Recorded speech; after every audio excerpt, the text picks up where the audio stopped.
Okay, I'm calling this meeting of the Manchester Board of Selectmen to order. Thank you all for coming. This is being recorded by Cape Ann TV. Minutes are being taken by Gail. And if you have a phone, we'd appreciate if you'd silence it. And if anyone's taping the meeting or letting us know any recording of that, please inform us. Before we get started tonight, I do want to do a moment of silence for Michael Chesna, the Weymouth police officer who was so tragically struck down yesterday, as well as a member of their community. We stand so closely to our public safety officials and feel very strongly that we want to show the support of our community in honor of him. So we'll have a moment of silence.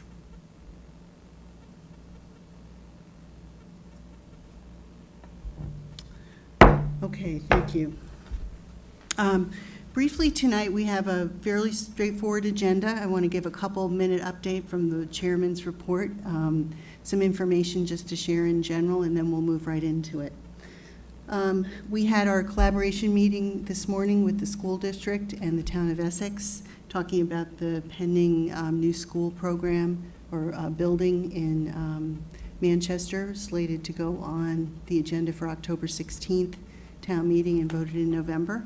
We'll have preliminary numbers on that put together, and we'll have a joint meeting with all the boards on July 25th to finalize the strategy and approval and basic good old running down the numbers, making sure everything makes sense, as well as understanding how that will be financed before we bring it forward to the community for vote in October and November. We have some questions about, there's still some open items around bonds and language for that, as well as looking forward to understanding what the per capita costs will be so how it will impact all of our taxpayers. Those are all things that we'll be addressing over the course of the summer and sharing in the fall before the meeting. July 25th is our board meeting, and July 24th we have a master plan committee meeting, which will be reviewing the draft master plan, and that's open to the public as well. We're coming down to the final stages of that, and that will give us good information relative to how we're moving forward with our different boards and committees in implementing and looking at the recommendations for the 20-year master plan that we've been working on. And finally, one note that's really interesting, I don't know if everyone saw this today, the rec center is being taken over by the state. This is the, right in, where's it, up in? Middleton, thank you. And this is for the dispatch centers, and they're looking at not charging people to join that, but we'll see how that all comes through. But the point of that is that as we talked in town meeting last year, one of the things that we are looking at overall and investigating are opportunities for regionalization and looking at combining services, and this could be a good avenue for us to review, obviously, on our list. So the last piece before we get into this is we had, as we mentioned in our last meeting, the sad passing of Del Irvin, who's been a very prominent fixture, and we miss her a lot in our Board of Selectmen meetings as well as town meeting. I wanted to get the consensus of the board to see if we would consider a proclamation for Adele at our October town meeting. And as importantly, consider renaming the Board of Selectmen Citizenship Award to the Adele Irvin Citizenship Award. And I just think based on the fact that she embodies what that is for us. But I wanted to get the board to see if we agreed, and then I would move forward with the process. That's a great idea. I think it's fantastic, absolutely. Great, thanks. All right, so that's my update. We'll start at the beginning with our Pine Bennett Bridge Central intersection discussion. So Greg and Chuck, do you want to take us through where we are?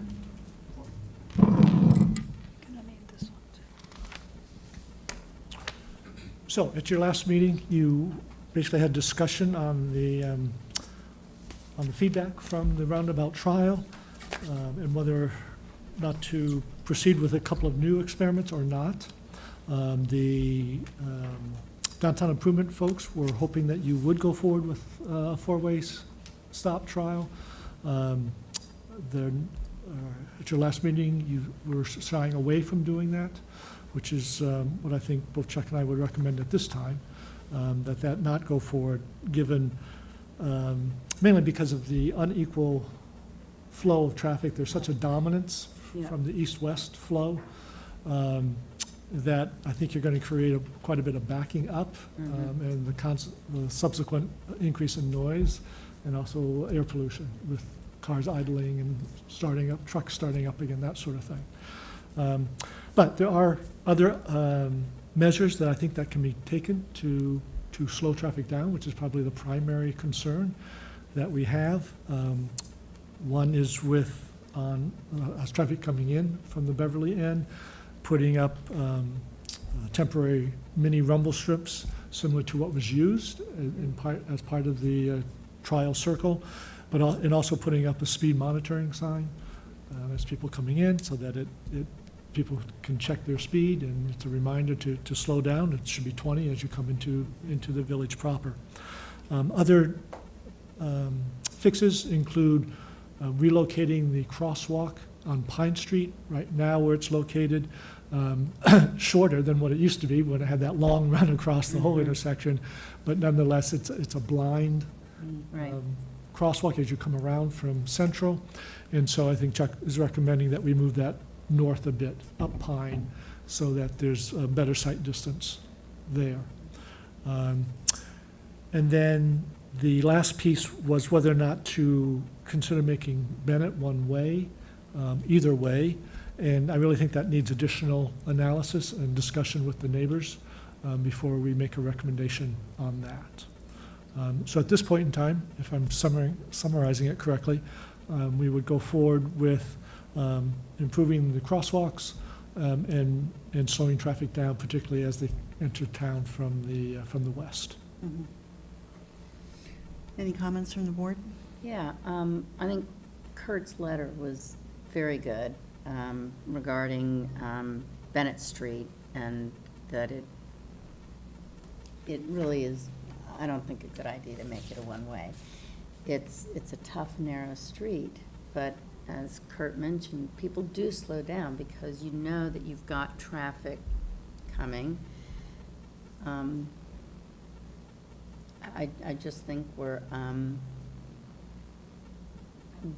better off going with the little rumble strips and better crosswalks and leaving Bennett as it is.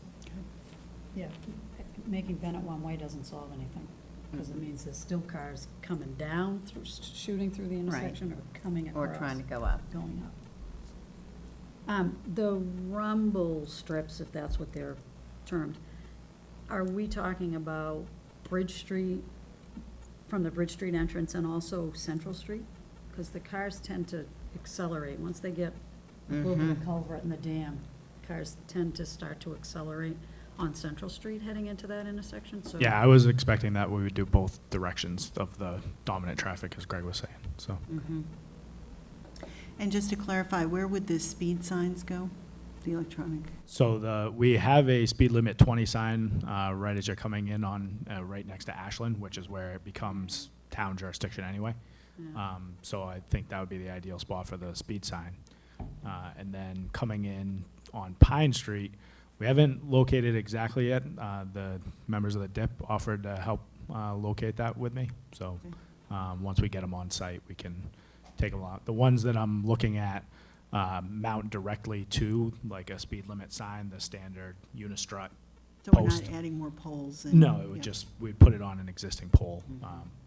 And, you know, typically you see them with a speed limit sign, you know, as them. So you see it blinking at you, but it also Right. tells you what the speed limit is anyway.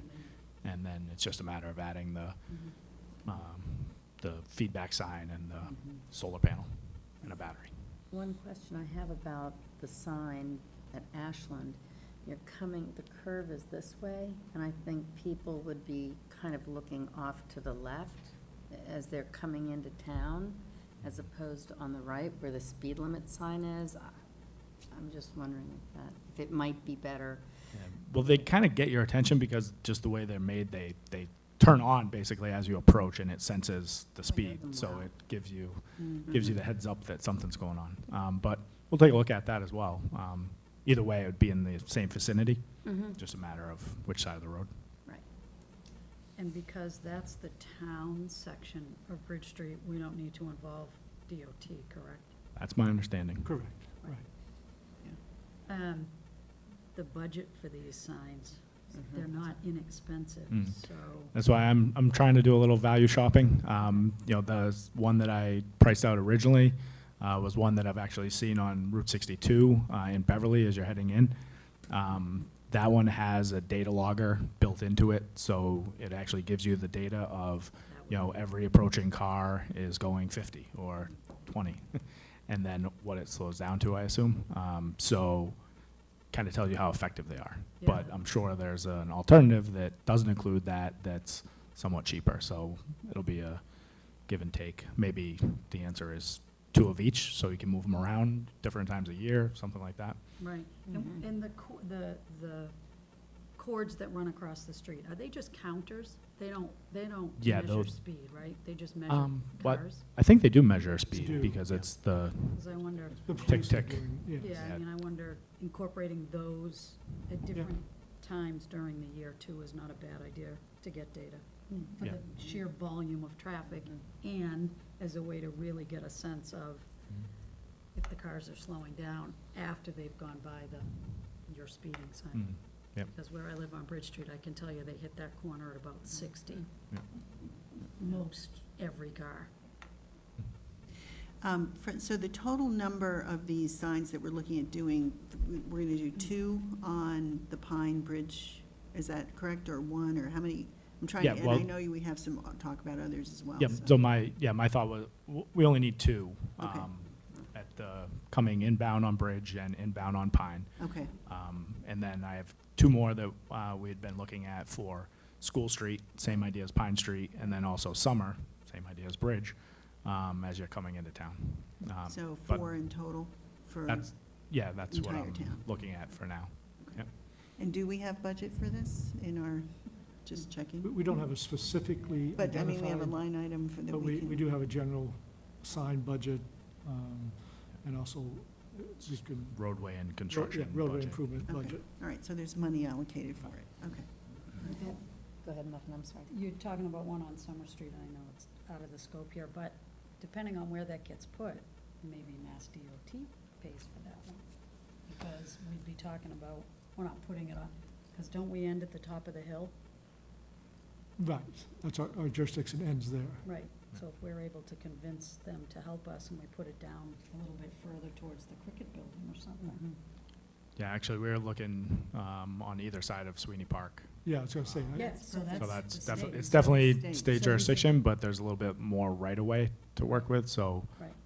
But it's maybe, kind of, so is my it point really is- in the we roadway certainly right ask. away, The or point is it? is, we could reach out to Mass DOT and and our legislators and have them help us. Right, so not to digress, but I just think it's important that we look at it as a holistic Yep. point, Yep. because you might be able to get some economies of scale in ordering the signs and doing a few other things. So, any other comments on the I would bridge? just add onto the list, I would take a look at the Old Corner Inn, the rise and curve at the Old Corner Inn. The speed is unbelievable. And there's a lot of pedestrians that cross there, and they're sitting ducks. I saw a new mother with a child in a carriage going across, and there were cars just flying. So if there is a holistic look at that whole section, I would put that Old Corner Inn, Harbor Street into, Do we have to get permission from the state to put a rumble strip if it's state? stick, yeah. Thank Yeah, you. Certainly, it's, That's because that's state. literally in the traveled way. Right. and That's Okay. a little beyond. yeah. Well, I was we should thinking look one at of it. I was thinking one of the speed. Point taken, yeah, yeah. speed lights. indicators, okay. Yeah, the other, I don't think a rumble strip was necessarily relevant there. and, to be perfectly honest, I actually looked at this and reported back, but going out that direction towards Beverly, the speed goes up and down between 20 on our side and then 30 and 40, just for no rhyme or reason except the sign State. exists. So I was going to reach out to the state and try and make it somewhat uniform, and if there's an opportunity to put a speed repeater or anything, That would be Yeah. great. I think it's worth Because they don't Okay. make Making it. Yeah. Eli, did you have any comments? Nope. Okay, all right, That's so, back to the intersection, it's been on and off, I think it's part of the dip analysis, but more recently, I haven't heard mention of it, is just the reestablishment of the curb on Pine coming into that intersection. Mm.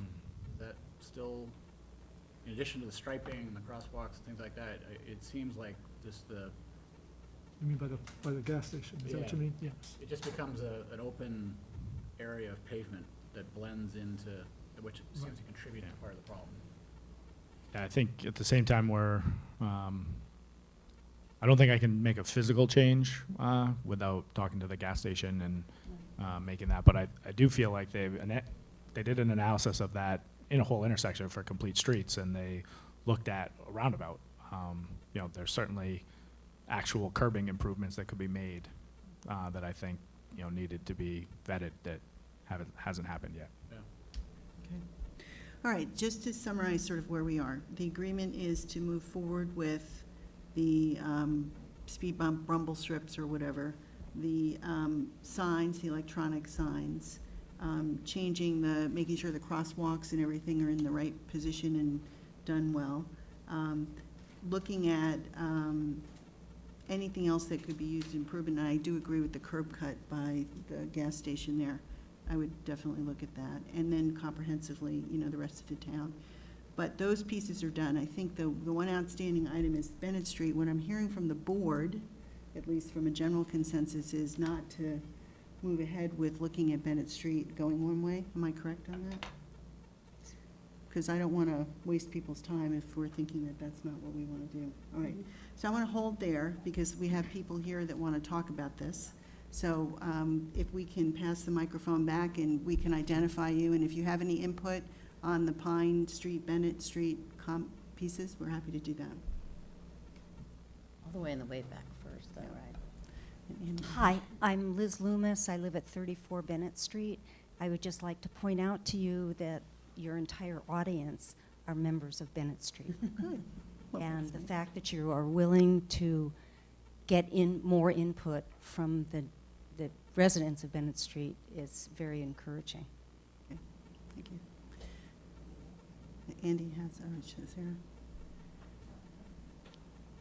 Andy Harris, 26 Tappan Street, Chairman of the DIP. We had a meeting this morning in anticipation of this evening's meeting. And there were a number of things that we talked about at that meeting as a follow-on of our earlier discussion. One was that we realized with all of these questions, we do not have a good drawing of that whole intersection.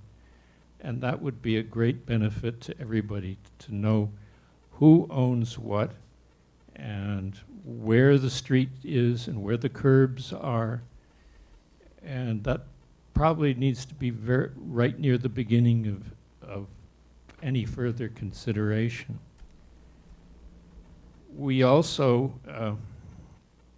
feel that it's important that we recognize that 20 miles an hour may be the law, but people heading to Beverly like to start accelerating in the middle of town.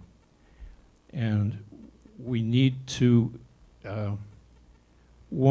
adopt something like 20 is plenty for the entire internal part of the town and live it.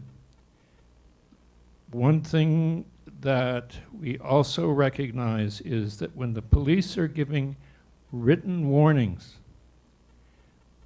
these add up, and people are going to find that their insurance has gone up because they've been speeding. So the written warnings are very important, and they sneak up on people. They should be warned so that we get people to slow down, that they'll be getting it in their insurance bills, and that will raise the price of speeding. The chief spoke from the very beginning of his time here that he wants to make it so that people say, don't go via Manchester unless you want to go slowly. Go on 128 if you're in a hurry. And so we encourage that. And Bennett Street really needs to be two-way because it doesn't work out for everybody no matter how you do it. If you have a van to go up there, there are places vans can go. It and it does slow down the traffic that Bennett is getting the travel. So there are other members of the DIP here. I'm not sure that I remembered everything. Have I covered it pretty well? Okay, Thank you, Andy. thank you. Sarah? Sarah Melish, 11 Bennett Street, have some observations and suggestions. I think that, I'm not a fan of roundabouts, but I think that the roundabout pilot was not long enough. The proper signage did not go until 1 week before that was over, so people never had the opportunity to change their habits. The other suggestion, that was an observation. The suggestion I have is you consider where the stop line is on Bennett Street, consider eliminating the right-hand turn off of Pine and allowing that stop line on Bennett to go down so you can see Bridge. Because where it is now, you stop, the traffic from the gas station cuts you off, they don't have a stop sign, nobody from Pine Street will let you in. And so you end up going kind of halfway into the intersection. You still can't see Bennett because you're going this way, and I think changing that stop line would help. And then the final thing is consideration of one-way on Bennett. I happen to live in a house that has a driveway that's almost parallel with Bennett. I can't get in it if there's parking in front of 12 Bennett. My snowplow person can't get in unless they come from Forester, and trucks can't get in. If they go forward, they have to come from the west. If they're going to back up, they have to come from the east. So, and I'm on Granite Ledge, so to change my driver would mean blasting that would make nobody happy. Okay, thanks.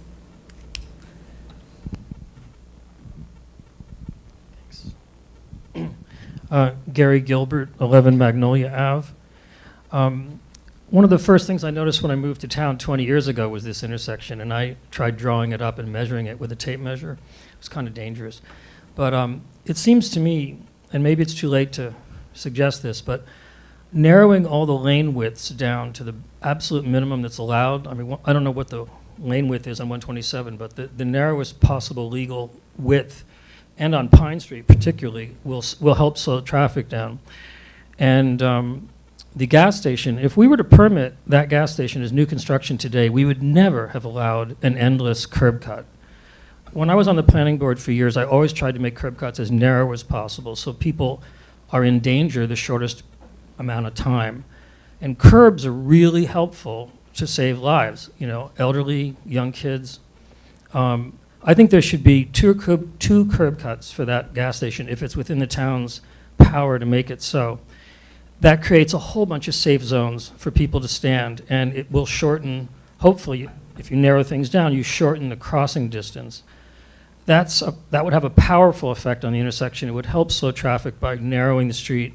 It would give people safety zones. And finally, well, two other things. I'm against the roundabout. It's just not a big enough place for it. I'm really in favor, I don't know if you've considered it, but these stoplights on demand, they're LED. If you need to cross, they come on just briefly, just long enough for you to cross, and the lights flash briefly. And I think I've seen them in other towns, and I think that they're a great way to cross the street safely. They really stop the traffic. That would help pedestrians again. So people talk about cars related to this all the time. I'm thinking, what about the pedestrians? They should be thought through the whole length of the process. Okay, thank you. Okay. One last comment? Yep. Curtis Bowie, 22 Bennett Street. I have a couple of comments and observations. I would be certainly in favor of keeping Bennett Street two-way. I think there are other problems with Bennett Street, people speeding and coming over the top of the hill before they go into Forster Road. There's no stop sign at the end of Forster Road. People come right out onto Bennett Street. So that's something I would like maybe the town to look at some point, putting a stop sign there. I do walk around town a great deal, especially early in the morning, and I come down Bennett Street and cross either on the Bridge Street or on Pine Street. And moving the sidewalk up it does make for a blind crossing. And even, so now I just go and cross at Bridge Street, because even though cars come flying along, it is safer. The other thing I would say is at the end of Pine Street, there's always been a stop sign on the pole ahead and the word "stop" on the street. You're nodding, so you must know it seems that better signage at that corner, something, I mean, the things that you're talking about will help with that problem, because what I observe is it's really a tap-and-go corner. I mean, just this morning, I walked through there and there are cars coming down, even trucks, big trucks, they kind of slow down, tap their brakes and go. And so that creates a dangerous situation as well. But I appreciate the work you all are doing, and you got to try these things and try and make them work. Thank you. So thank you. Okay, so I think we're clear on next steps, and certainly the few comments that were given here as suggestions, we can maybe look into those as well. That would be great. I'm at the thought now between hearing this and what the board thinks about not addressing the Bennett Street piece. I'm worried that there could be people who aren't here that might have a viewpoint about that, so if we can reach out and just make sure that we cover and get input as much as we can from everybody. But I'm not inclined to go ahead and move with anything on Bennett Street at this point. Everybody agree? Okay.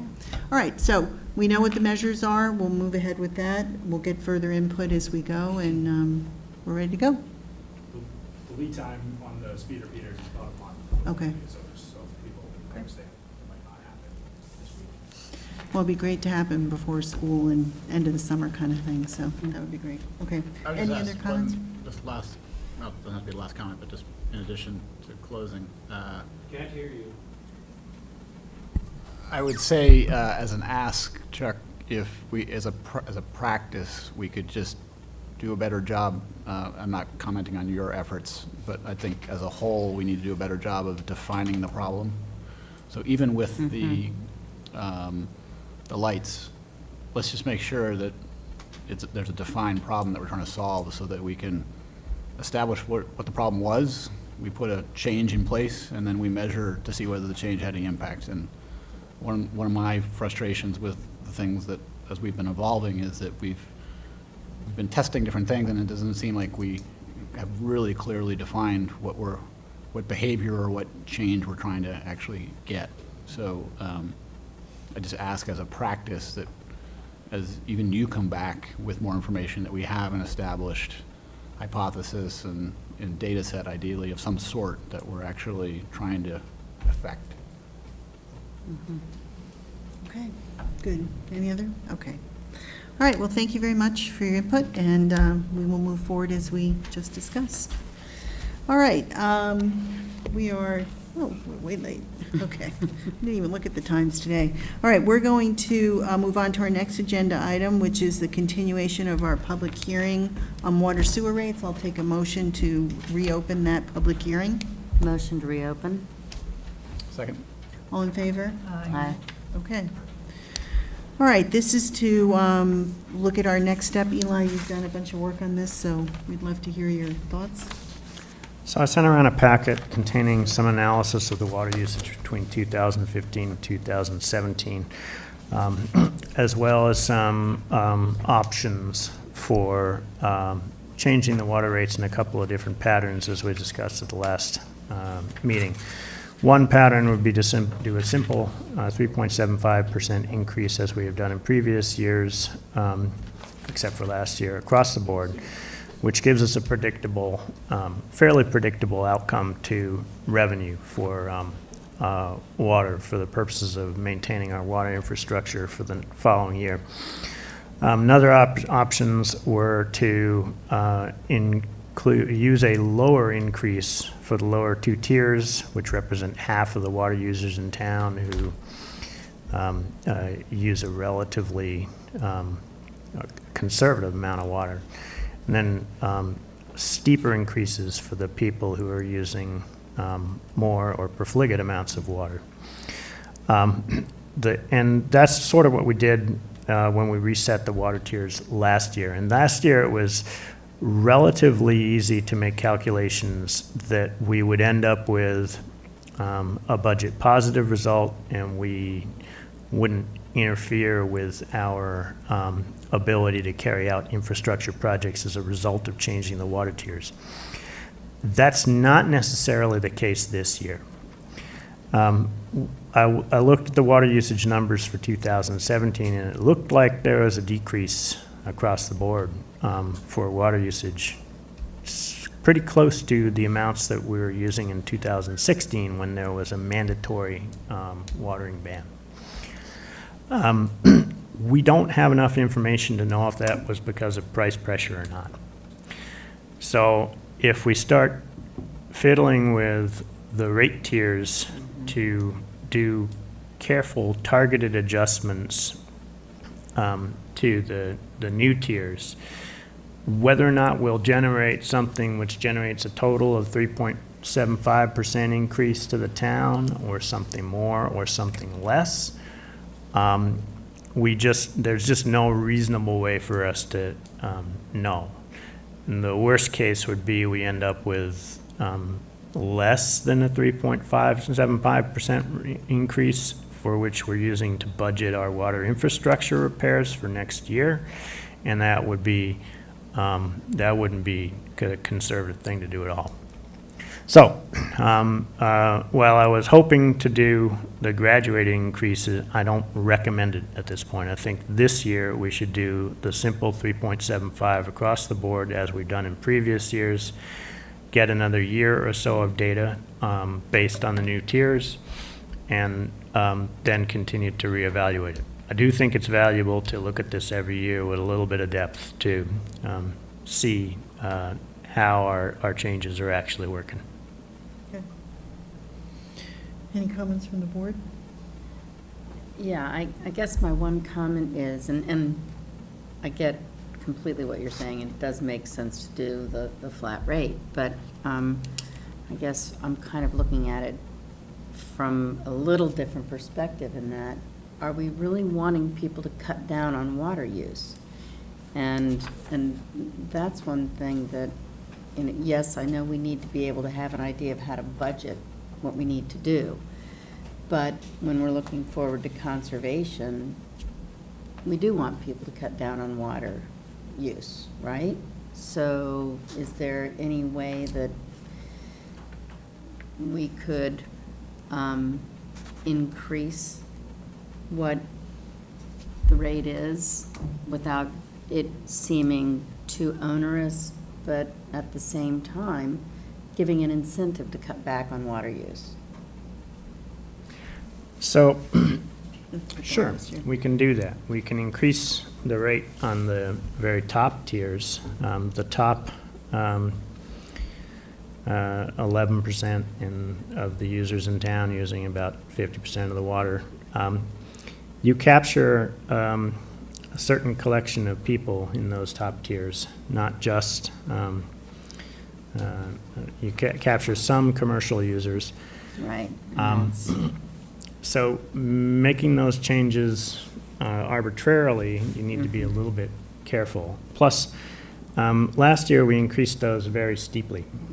We went from something that was around 5.56 or 5.65, I think, up to $8 per unit, per 100 cubic feet for those people. So there was a very steep increase last year.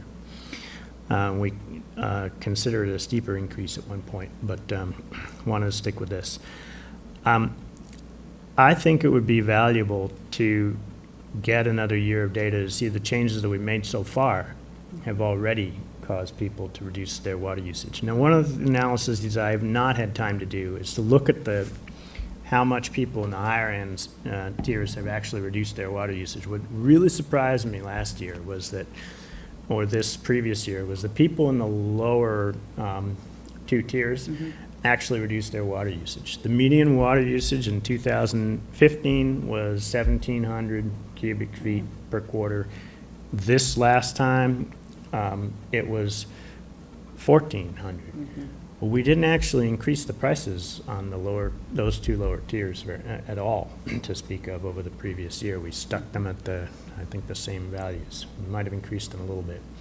So I don't know if we changed their water habits. A little bit more analysis would be useful. I would be more comfortable getting another year of data before trying to adjust that top end of the curve more.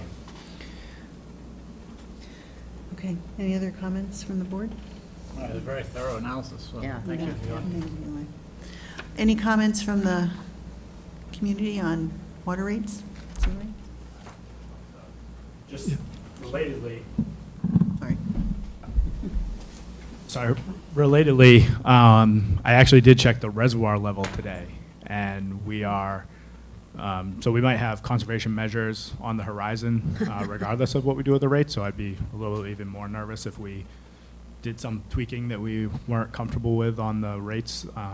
Just for kind of a standard or a point of reference, we're about 1.5 feet below where we were last year, and only about a foot above where we were in the drought of 2016 for the exact dates.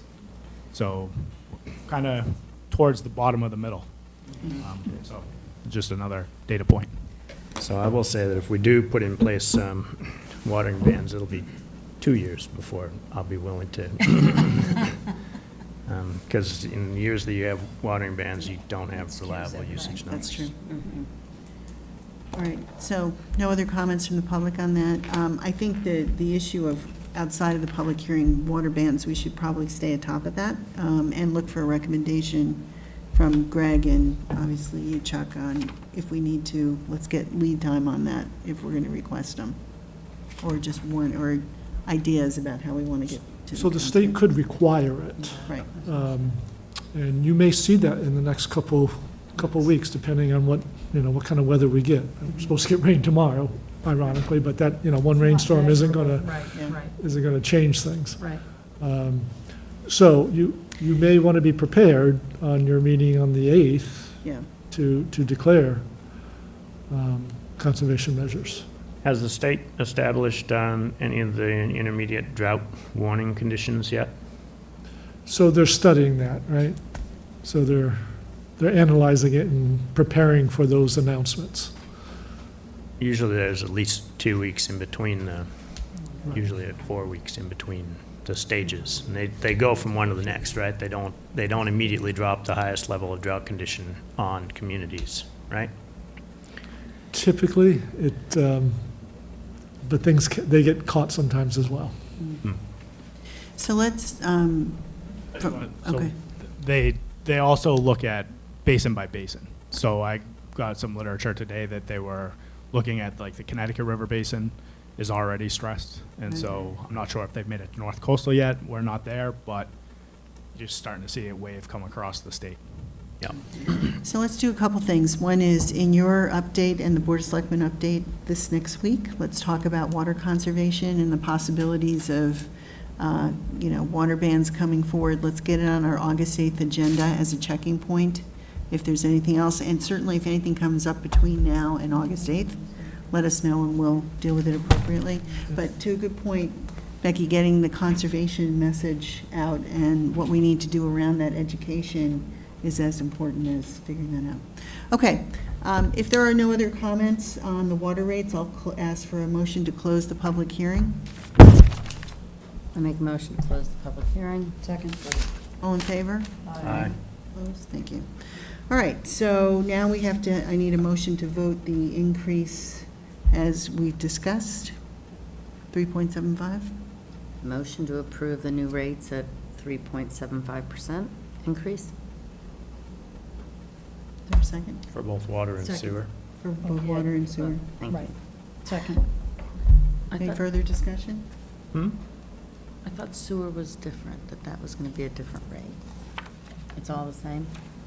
Okay. The percent is the same for both water and sewer, Yeah. yes. We can set them differently, but the recommendation was for.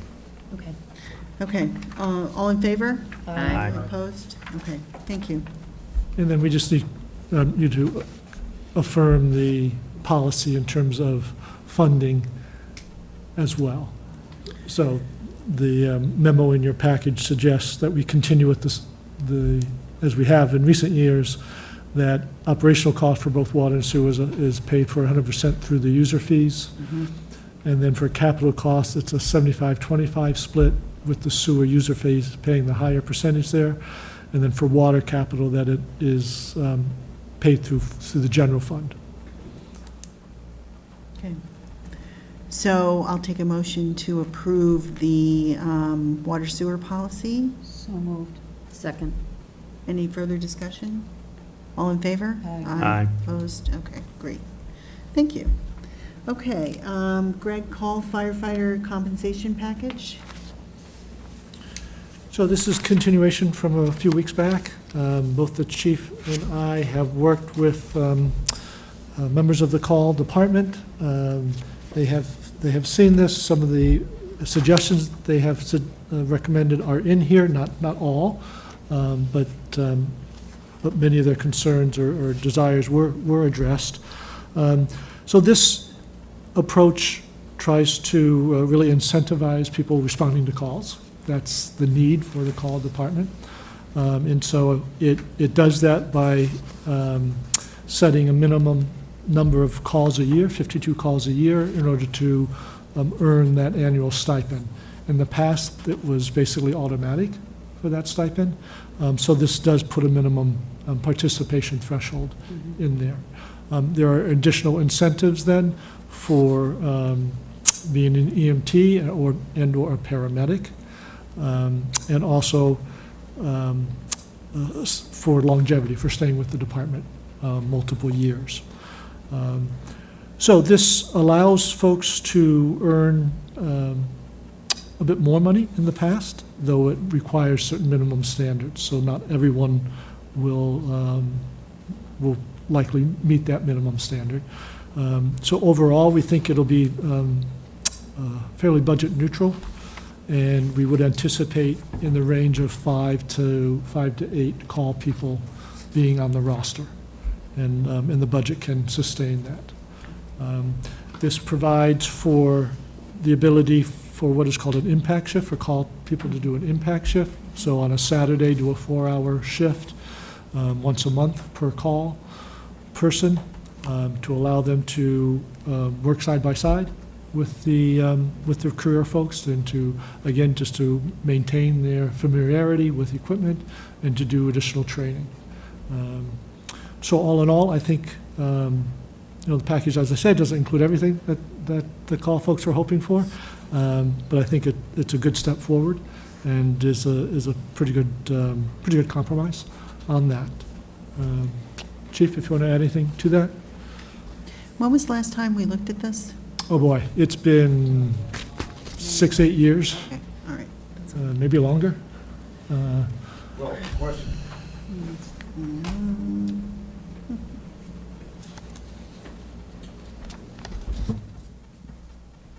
George Cramlinger, Fire Chief.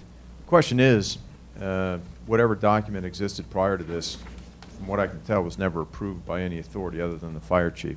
So it may be improper to say it was ever looked at all. This is the first time we've tried to introduce some rigor and discipline into this particular aspect of what it is we do.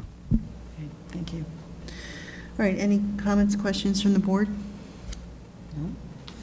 It's a good Okay. plan. All right, my only thought is that we have a date on here of May 2020. I'm wondering if we should do it for a year and revisit and see how we look, if there's anything we need to tweak going forward. So can we approve? Yeah, I mean, you can amend this at any time. but, Okay. I would like to have a review in a Yes. year, to just say, how's it going? Is it making sense? Do we need to? Because I think the incentive here is obviously to increase and attract call if we can, and a few other things. So that's fine, as long as we can review. I just want to make sure we review in a year where we are with it. Okay, I'll take a motion. I'll make a motion to approve the call firefighter, what are we going to refer to this as? Compensation package. Compensation package, there it is. Second? Any further discussion? All in favor? Aye. Opposed? Okay, thank you. All right, Magnolia Pier. Thanks. So, as I mentioned in my memo to you, the Magnolia Pier suffered considerable damage during the March storms. It is not usable at the moment. It is a condemned structure, and you wouldn't want to go out on it. There are lots of missing boards on that pier.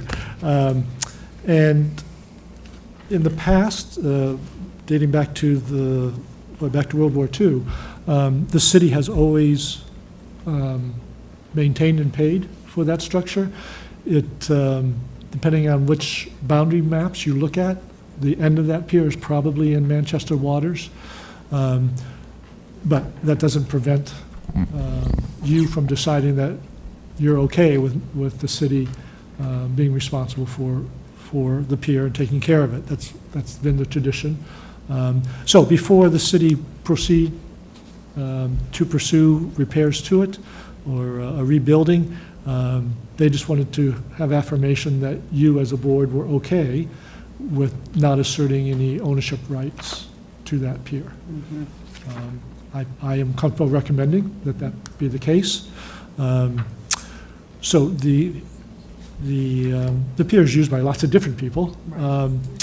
We, the town of Manchester, the moorings in Magnolia, in the harbor there, are moorings that we maintain.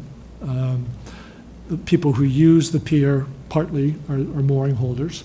The city certainly has an eye towards asking us probably for some contribution to the repairs of that pier, but now with the federal money coming through, that need will lessen significantly. So there's no formal ask before you at this point. So at this point in time, what's needed is just your affirmation that you're okay with the city proceeding. And frankly, it's a cleaner way. Having two owners and managing that would complicate things. It's clear that the pier originates in the city of Gloucester property, and for the majority of the length, it is in Gloucester waters. The very end, it could be argued, is in Manchester waters. Any comments from the board? So just to clarify, it's the ocean end that is technically Yes. across the line. Correct. Yeah. Yes. So do we want a formal vote on this? Do we need that, or just a consensus? I'm fine with a consensus up at this point. That's All fine. right, we're good. So, Right? Don't want it. Don't want it. Don't want it, don't need it, we're all set. Okay, great, thank you. Discussion of boards and committees and vacancies. This is a continuation of our discussion from last week or last time we were together. We did the majority of our boards. There were a couple that we stepped aside from. One was the Harbor Advisory and the Dredging Committee. The other was the Bike and Pedestrian and Downtown Improvement Project Committee. We were able to have meetings with both of those groups prior to tonight's meeting, just to sort of sort out what their thoughts were, and we'll share those. And the last piece is looking at our Finance Committee and updating that piece of it. So why don't we start with our Finance Committee, because that part we discussed last week in a joint meeting with the boards. Eli, you weren't there, but I did fill you in on this. We currently have a 9-member committee, of which 4 people have stepped down. Chuck Furlong has chosen not to be reappointed by the moderator. 2, John Croft and Scott Susko have declined reappointment, and Diane Koenig has resigned with a year to go on her term. Tonight's action is to do a couple things. One is to accept Diane Koenig's resignation. The second piece is to talk about formalizing the thought of going from 9 members to 7, and that would require a town meeting vote in the fall. And the third is to talk a little bit about our process about going forward and looking at for new board members. So, first, let's start with, is the board, will I have a motion to accept Diane Koenig's resignation? So moved. Second. All in favor? Aye. Aye. Aye. And we want to thank Diane very much for her hard work and great appreciation, and we're very sad to see her go, but we understand with the job and the commitments that she has, it's just not working at this point. As well as to thank the others. I mean, we've had some really great people on this board and have worked very hard for us, so I do want to recognize their support and their help as well. So, in terms of moving from the 7 to 9, procedurally, 9 to 7, sorry, backwards. Procedurally, and we've checked with town council on this, the way that it would work is we could appoint 2 members right now, with Alan having one, the Board of Selectmen having another. Bring this forward to town meeting in October. Request the fact that we want to move from 9 to 7. Get that approval in place, and if that works, we're all set. Between now and then, we will have to have a quorum of 5, regardless, to make sure that we cover that. And then finally, if for some reason town meeting votes or we move ahead not to reduce it, we would need to reappoint 2 more people after that meeting. So technically, that's how it would work. So I just want to talk quickly about the concept of moving down to those, and then we can get into the how we want to look at candidates. Any comments? No, I think in the joint meeting the other night, there was good conversation and smart reasoning to just sit with 7. That 9 was too cumbersome and struggled to get everybody in at the meeting, so it makes sense. I'd want to know the original reason we set 9. Was it because they wanted the flexibility to establish a quorum, or was it for other reasons related to the original structure of the town government, and they wanted more people to be available to be an oversight of the minutia of the budgets? I don't know, but I would like to know the reasons why it was originally set at 9 before we necessarily change it. As for us moving in the near term with the objective towards moving towards 7, I don't object to doing that at all. I don't see a reason why it would impair us, so I would support us doing the short-term plan, provided we get a detailed history of why we had 9 in the first place.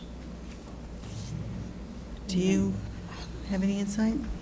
Alan, no? I don't know that history. Yeah. It may be difficult to I'm not sure nail there's that down. anyone still with us that could tell us. I think it goes back quite a ways. I'm assuming it probably hasn't been, well, I don't know that, hasn't been changed, but Yeah. Well, it's a question we can look into. If we don't have an answer, we won't, but I think to your point, we need to just look in and see. Alan? Alan Wilson, Tom Library. I don't think anyone probably knows the answer to that question. Jerry might.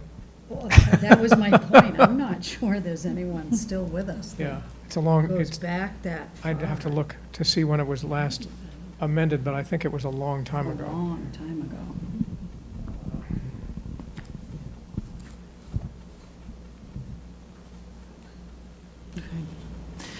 All right, so directionally, we'll move towards at least the 2 appointments to start, see if we can answer questions, Right. but be prepared to bring this forward to town meeting, answering any questions we might have about it. Well, Any- I think if we're going to move forward with reducing the number to 7, we need to also agree among ourselves as to how those 7 people will be appointed. Appointments. Because currently it's, the moderator appoints 3 and the selectman appoints 6. And that's pretty unusual, actually, in Massachusetts. The large majority of towns, the moderator appoints all of the members of the Finance Committee. The Mass Moderators Association did a not statistically reliable survey of its members last year, I think, and of 115 towns who responded, about 70, the Finance Committee was appointed exclusively by the moderator. Interesting. A dozen or so appointed by the selectmen, a similar number, I think, appointed jointly by some, usually the chairman of the Board of Selectmen, the moderator, and sometimes the chairman of the Finance Committee. And believe it or not, the balance of the towns elect the Finance Committee. Seems like a bad idea. So, and I agree with you, Alan. I think we should try to sort through what makes sense here. Do you have any recommendations or thoughts at this point? Well, given that we're a small minority where the selectmen and the moderator share appointments, I would be very reluctant to reduce the number of moderator appointments. I agree with that. So So if we kept if we it went at to three, 7, I would like to stick with 3 for me three and and 4 four for us, that's fine. Is that good Would with you the like board? all 7? Would you like all 7? No, I think, I think That's an we interesting, we could go that way, but I think the system we have has worked very well. Mhm. We have, I think, one of the more collaborative relationships Yes. between the selectman and the moderator. Mhm. I hear from my fellow moderators at our annual meeting of the Mass Moderators Association that sometimes selectmen, set town meeting dates without even talking to the moderator to find out whether he or she is available. There are towns where there are disputes regularly between the moderator and the selectman, and I think that's a terrible way to go. Mhm. So I think it ain't broke, let's not fix it. Okay, Mhm. that's fine with me. So I'm fine with totally 4 and moving 3. ahead with 4 and 3, Yeah. if that works for everybody. Okay. Mhm. All right, good, so that's settled. A little bit about the process, Alan, you have your letter in the Cricket for this week as well? Yeah, Yeah, I last had week it. and this week? It's been in for 2 weeks, because the first week was the week of 4th of July. Right. I suspect not many people read the Cricket that week. Right. And I haven't got a lot of applications so far, in fact, one, Okay, so. all right. And But we... that one is very well qualified. Oh, good. Well, that's good to hear. So what I would suggest we do, you'll finish out this week with any qualified people that come forward and do your process. What we'd like to do, there've been a couple of people that have had some interest from the Board of Selectmen side. I would like to formalize the document that I resent today, which is just basically a guideline that gives people a sense of what the job is, what the bylaws are, the time commitment, and some questions that we would just want them to be prepared for. And what we can do, Greg, is for those that have indicated an interest, to send that to them, ask them to prepare and come forward on July 25th, however many we end up with, but starting at 6 o'clock, hopefully before the joint session starts, we can get everybody in for an interview, because the goal would be to try to appoint the Board of Selectmen candidate by that July 25th meeting timeframe, and deliberate on it. If you have more applicants than you have spots for, let's talk. We will, certainly. That section of Article 4 of the general bylaw was last amended in 1987. Okay, Wow. yeah, so it's been a while. Yeah, good. All right, so consensus of the board to move ahead with that document is fine. We'll get that out. The process works. So we will close out that finance committee issue that way. Make sense? Eli? No? Anyone? Good. All right, great. Okay, so, Can I make a comment? Are we moving on to other aspects of the board appointments at this point? yes, but we can talk, if you have anything on the finance committee? No, I Okay. have comments on the other Yeah, board we're aspects. working on One, those next. I realized that the last time we also had held back the zoning board the zoning board of appeals appointments, because although we reduced to 3, our bylaws say we were supposed to appoint on a staggering schedule, and I was not sure if we had that staggering schedule appropriately set up, and we were going to look at that and then consider the reappointments this time around, and I'm thinking we didn't do that. Oh, we didn't. Did we? I'll have to double check. All right, I'll have to double check. so let's look at I that. thought we were trying to correct that, but I'll have to, What's that? I thought we were correcting that, but I'll have to double check. I thought we did Thought we correct it started last year. the motion with Did we? yeah. We'll check. Yeah. We'll check. I thought we did I fix remember it. you being on top of this, Yeah, Eli, and I thought we had begun. Right, but I honestly. but did we finish it? Right, that's what I need to double Okay, check. we'll Did we keep double check going that. with it or not? Yeah.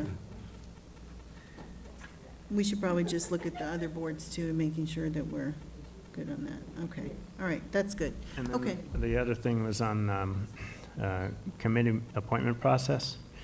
A year or so ago, 2 years ago, I think we had an informal policy shift to set up a process whereby potential candidates had to go to a committee meeting, and then the committee was to make a recommendation, a private recommendation to the board about their opinions of potential candidates. In that process, I think it was in an informal policy, and in some cases it worked okay, and in other cases the cart went before the horse a couple times. Are we updating that policy, or are we setting that policy aside, or what are we doing? What do you think?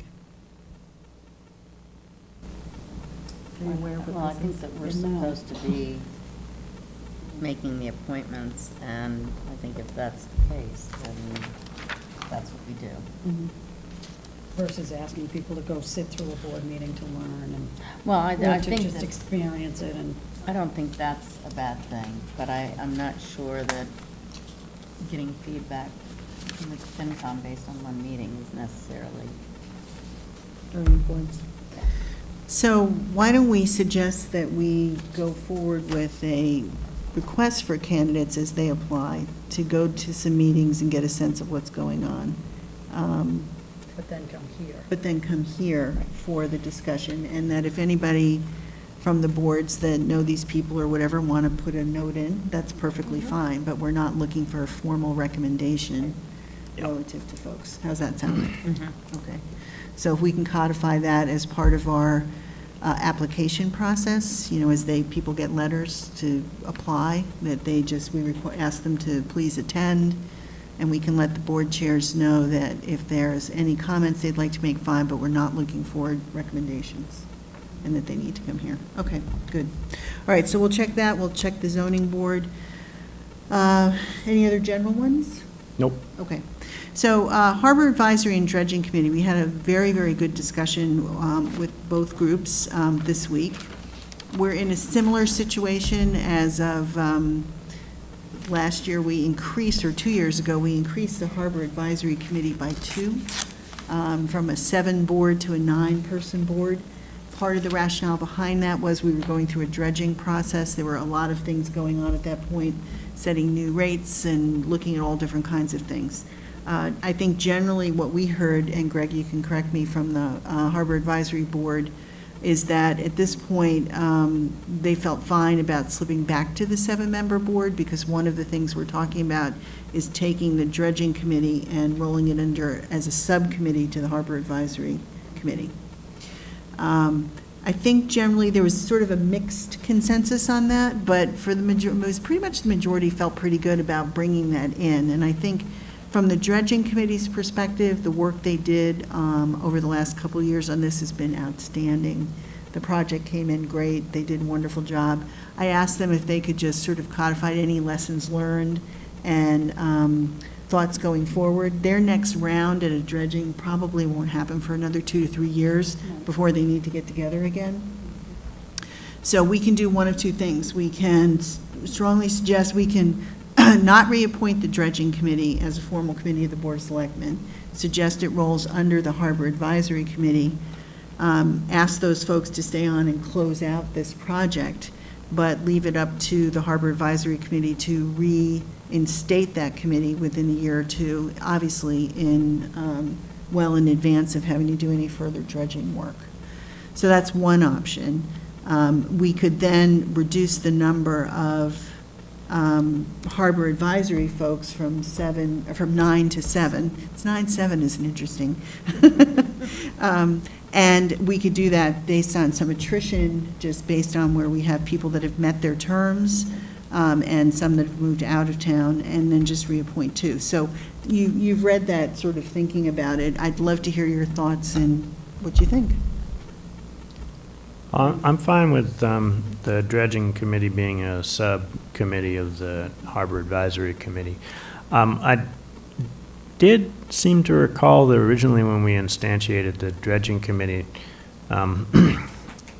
they thought that the process for the dredging committee, now that we moved to this phased dredging, they'd be in motion pretty much continuously. They wouldn't have any down years, because the lead time is so long on getting the subsequent projects up and running. So I thought that there was work that they were beginning almost immediately to get prepped for the next dredging project. Is that your recollection, Greg? I thought that they had a lot of work to do almost all the time. So I think that was the original thinking. I think they have put together a plan faster than they perhaps anticipated, and that the HAC is comfortable with that plan, and that it hasn't taken a lot of back and forth to settle on what the plan should be. And I think from the HAC's perspective, while some people still feel that they have a very full plate, others feel that they can and should make time for dredging, and that it should not be separated from them. So there's been sort of, they're doing a 180 on a couple of these ideas. Also, some of the feedback we got about the dredging is they may only need to meet once or twice a year in the interim years to make sure that things are moving in the right direction in terms of the real work of actual dredging, getting ready and working with the team. So I think the frequency of meetings of which they meet, that we need to leave them sort of to sort through what they need to meet the job requirement. But I also think it being a subcommittee of the Harbor Advisory Committee, I'd like that to be sort of a seamless piece that they figure out. Do we have a sense of what Bion is thinking? Yeah, he feels, Bion's thought is that he'd like to roll them under and have one committee to deal with. I'm fine with the merging. I do think, however, that the issue of regionalization is something that I remember coming up with the Harbor Committee in terms of long-term prospects for dredging. I am concerned about the cost of the next phases of dredging. I don't even know if they've been defined, but I don't think they're going to be cheap. And I wonder whether or not the town, not everyone uses the harbor, but the harbor is an integral part of the town. And I wonder whether the town is going to be motivated to allocate the amount of money required that some of the outer parts of the harbor are going to require. Right. So I would love to see the dredging committee become a subcommittee, but remain tasked and driven, not to wait for 2 or 3 years, but to, if anything, in the interim, plow ahead and laser focus on what's happening in regionalization, because we had a state official. And they're still working on Number that. 2 or number, Yes. Yeah. one of the 5 top lieutenants of Jay Ash. the governor. And they're moving ahead and have just funded more projects and economic development. It's Yeah. under the economic development umbrella, and there's a commitment. So why doesn't the dredging committee take a leadership North Shore role?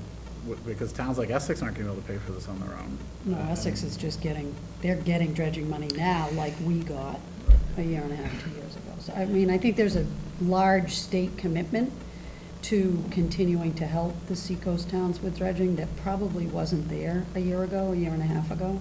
I think the secretary's visit here was a huge springboard for that to be continuing to So happen. that Yeah. plus us getting the sense of not being able to continue to pay for Right. these town projects in perpetuity, I just would love to see them make strides. So that topic actually came up in our discussion, not only about the government piece, but also looking at not so much, but, water rise, the whole issue that happens, what we have to look at seawalls and damage and water levels and all those kinds of things, that putting a focus on that's important. What I heard from all 4 committees I met with is that they are looking for specific guidance from the Board of Selectmen, in particular, and obviously the master plan, of what kinds of projects we'd like to see them focus on. So giving them charges, and a lot of them felt very strongly that there were things that they're doing that are really important on their day-to-day, but if there's focus items like this, or things that come out of the master plan in terms of harbor and access and those kinds of issues, that they're looking for some guidance at the beginning of their goal-setting process, so that everything that they're doing fits in with the things that we're looking to do from an overall vision and a planning perspective. So I think there's a benefit here to make sure that we do that. And So in that respect, a goal should be within the next 3 to 5 years, the creation of regionally procured and managed dredging equipment to serve the North Shore in conjunction with state allocation of any funding, in collaboration with a set number of communities. Right, right. Essex, Ipswich, all these towns aren't gonna be able to pay for the cost of dredging, and they're critical to So that would be a great project for that dredging group to work on. So I think that is exactly the idea. So I would say for this piece here is to move the dredging under the harbor advisory, give some guidance relative to what we're talking about, allow them to continue on, lessons learned, whatever we need to do, but to work focused on that. And I would certainly think about recommending going back to the 7, because if you have the 7 and then there's 7 people on the dredging committee, I think there's one person that crosses over. You're going to have a 16-member committee, which is way too large. So I would go back to the 7 for the Harbor Advisory Committee, leave the dredging committee. There is one person stepping off because he's moving out of town. Leave the dredging committee as is, as they can up and down based on what they need to do and the work that they've got. So, in general, that's the idea. So, one comment about the reduction there is we had requirements on the Harbor Advisory Committee for the different roles. So, certain number are supposed to be commercial users of the harbor. Been a little challenging for us sometimes to configure the committee with people that fit that profile. And I wonder if simultaneously meeting that profile with a reduced number of members and selecting people that would be appropriate for dredging subcommittee support might be a tough little nut to solve on an annual basis or semi-annual basis. You mentioned someone stepping away because they're moving, leaving the community. Do we know what category that individual is? Dredging. Oh, on the dredging. I thought you meant the harbor advisory. Okay. Harbor Advisory, we have a person at term, and we have someone who has moved his business out of the So community. it would be the commercial or Yeah. the business owner. Right, We would need to fill. right. At the end of that. Okay. But we don't have to fill any positions now because we have 2 people to reappoint. So it would be next year that we would look at doing that. So we don't really have to worry about that right now. Right, right. Um, But we need to think about that for the Yeah. future. Yeah, okay. All right, are people comfortable with Yes. the recommendation as we go forward? All right, so if that's the case, I need a motion to, let's go here, to reappoint, Greg Biley has termed out. He's had 2 3-year terms and 1 year, and a 1-year term, so he has termed out. Stephen Lauber and Philip Leahy can be reappointed. They're still in the process of fulfilling their terms. And we can vacate Christian De La Rosario. He's not attending meetings really, and he's moved his business out of town. So that would bring us to the 7. Do I have a motion? I'll make a motion to, are we saying reappoint? Yep. Yeah, reappoint Stephen Lauber and Philip Leahy to the Harbor Advisory Committee. Second? All in favor? Aye. Opposed? Okay. Bike and pedestrian, this was a really great meeting, I have to say, because it seems like there are different pieces, and you're looking at a project team for downtown improvement who care about sort of what's happening there, but we also have the bike and pedestrian, which talks about all the access. What we found in this meeting, they were all absolutely opposed to merging the 2, which we understood would happen. And as I said, when I started, we weren't here to say that that's what we were doing, but we wanted to hear what they thought. One of the things that came out of it that was great is that they've agreed to joint meetings, at least on a quarterly basis, so that they'll each have, and this was one group that was very specific about looking for guidance, particularly from the master plan, particularly from the complete streets, to help and work with them to define the projects that make sense, not for them to have to go figure out what they need to pick. So with that, it was a great meeting. Everybody was pleased. I would say and recommend that we go ahead with the reappointments of Amy Coleman and Terry Cowman for 3-year terms on the Bike and Ped, and reappoint all of the DIP folks for 1-year term. And again, we'll look at that yearly, but I do think it's the onus for us this year to provide some guidance relative to projects and things that we need them to work on. Yeah, and that outcome doesn't really particularly surprise me all that much. When we originally set up the DIP, they were given a very specific set of projects they were working on. It was only last year that we expanded their domain a little bit. So, yeah. Do we know, have we had anyone show any interest, new volunteers in either of these two groups? The Bike and Ped have had, Yeah? No. over the last couple of years, there's been some renewed interest or new interest. I just wondered if there had been any interest from folks in the DIP, primarily since we had a trial that people were nudgy about. I didn't know if that maybe Yeah, we haven't created an seen, interest and a desire in people to volunteer. yeah, we haven't seen that. No. Because, well, the other reason I ask is there's currently 6 on the DIP, and we've been hashing between 9 and 7, so my attitude would be it would be fine to add someone else to the DIP if we have someone come along and step up. Because I don't, do we have a specific number I don't think so. somewhere along? It's just odd that there's 6 on that, and we've just spent 20 minutes talking about 7 versus 9. Right. I'm not sure. Yeah, you like to about have an odd number typically. Yes, for quorums and such, Well, votes, yeah. and votes, that. yes. Downtown improvement. Like to All avoid right, well, three- let's look at that as a separate, but for right now, for this year, let's go ahead and do our piece. There are The 7 dip- members on the DIP. Oh, so we're Oh, missing somebody we here. have a position So open. we do have a position open. We have a position Oh, open, Yeah, I'm sorry, yeah. yeah. I Okay. meant to add that in the, We can advertise that. We'll again and advertise see. for that. Okay, all right, so do I have a motion to, actually, you made the motion. Oh, we just did that. No, I'm sorry, DIP. I will make this one. Okay, thank you. And I'll I'll make- second this I'll one. make a motion to reappoint Amy Coleman and Terry Cowman to 3-year terms to expire 2021 on the Bike and Ped Committee. And I will make a motion to renew the 6 members of the Downtown Improvement Committee, all 1-year terms. Do I have a second? Second. All in favor? Aye. Opposed?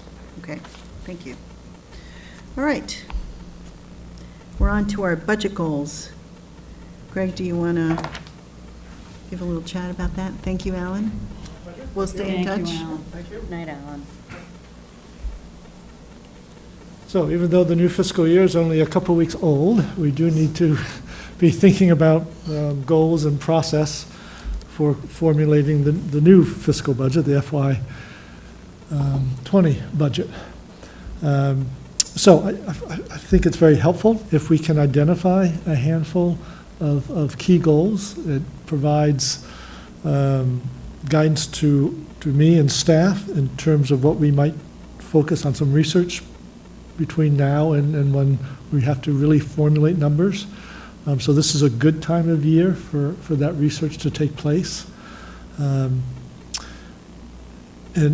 so the second piece of this then is to also look at the process and what ways might there be for us to improve upon the process we go through. Are there ways to make sure meetings are being as efficient as possible and we're using people's time wisely? And what are ways to do that? So for goals, I've provided a few examples of what you might consider. And in terms of process, I think one suggestion I have for you is to really focus on sort of front-loading the budget development process. And in terms of Finance Committee, with Maury being here, making sure that the Finance Committee liaison, so there's committee members take on as an assignment a department or two that they dive deeper into and report back to the full finance committee. And so if those liaisons are more heavily involved during the early fall process of developing the budget from the get-go, then I think they would be in a good position to report back to the finance committee and identify, one or two issues that may come up for a particular department, and then be able to work with the department head on potentially resolving those issues, and then report back to the full committee rather than spending lots of committee time debating what to do with a particular budget and department. So we covered these in our meeting last week. You've had a little chance to think about them. Any other input, questions, changes, observations, thoughts? I don't think anything has really changed in it very much for me. I'm curious about the version of comparing, are we talking about just the process, or are we talking about the goals yet? We'll talk about goals first. Goals first. So comparing the 2.5 to 1.5, I'm assuming that means we turn around and ask all the department heads to tell us what that looks like. Is that right? So I'm not a fan of doing it across the board, everyone come in at 1.5 versus 2.5. For some departments, it's, when you're a 1.5 person department, it's Right. really tough to come up with Right. a reduction of Right. dollars. Having said that, I think if we tasked me and all departments to find across the board, roughly $265,000 worth of savings, that equals a 1% reduction in terms of what's needed for new money. So I prefer to come at it from that angle. Would you ever tell the departments that they get nothing this year and that they have to actually start from zero and explain how they actually need what they need to do what they want to do? Right, so we often do that, in terms of justifying what you do and how you use those dollars. We could be more formal about it again, if that would be helpful. Like a zero-based budgeting Right. approach? Right.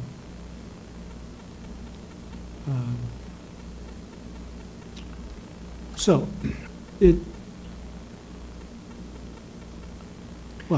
I'll back up. I think the question becomes, how interested are people in actually reducing services? So, and that question Right.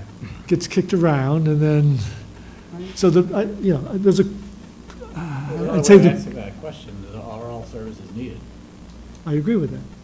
I agree that that's another way of asking the question.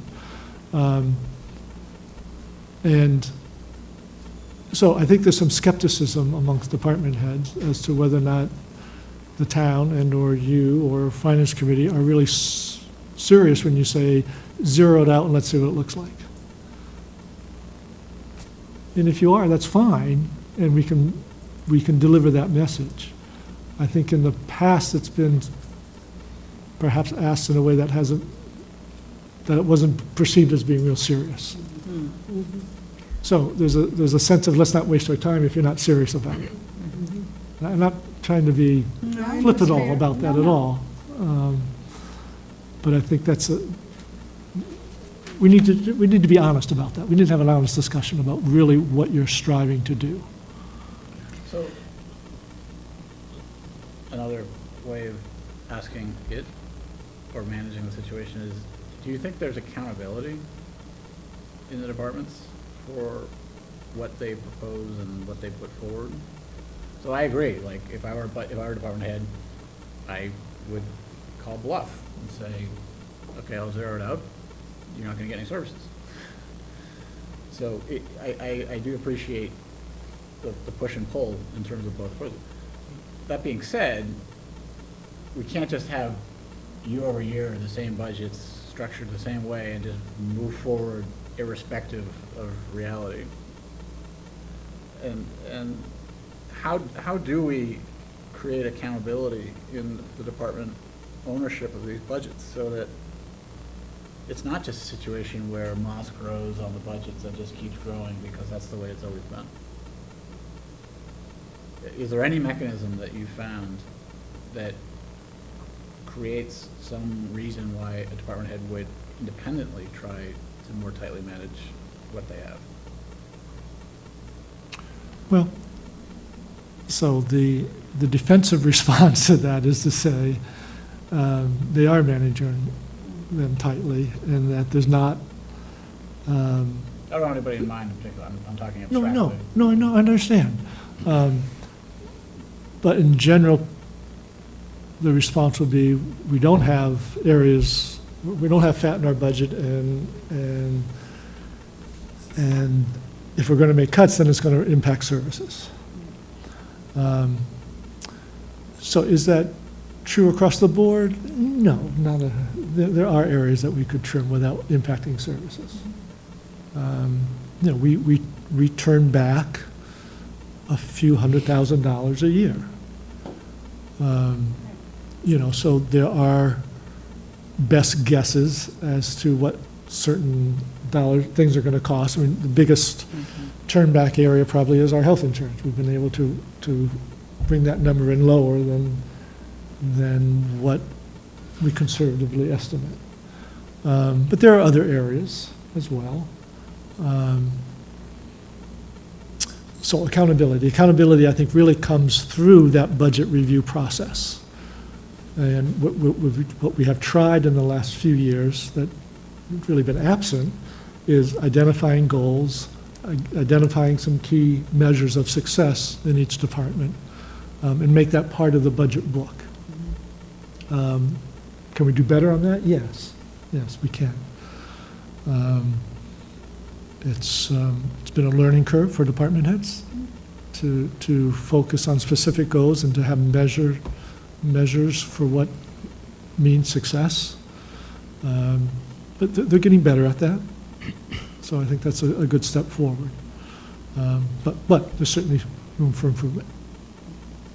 So the push for us to look at more regional services is an indirect way for us to get at something I think that you're referring to, namely trying to pressurize or cause to happen a creative look at our services and different ways of presenting them.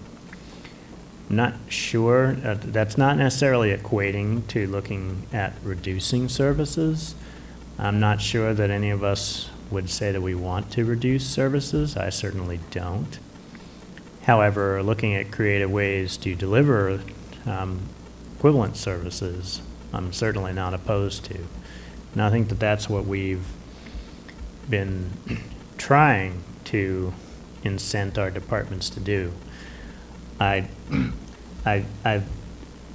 sort of feel like the push to tell department heads or departments in general you're restricted to no increase is another way of getting at that, but without very good guidance from the board. It just says, no, we're not going to give you something, we want something magical, but we're not telling you exactly what it is.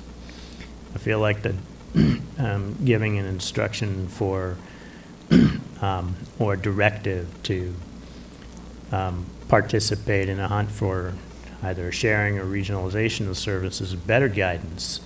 And maybe we can attach that to a particular goal, and I think we have in the past. And I sort of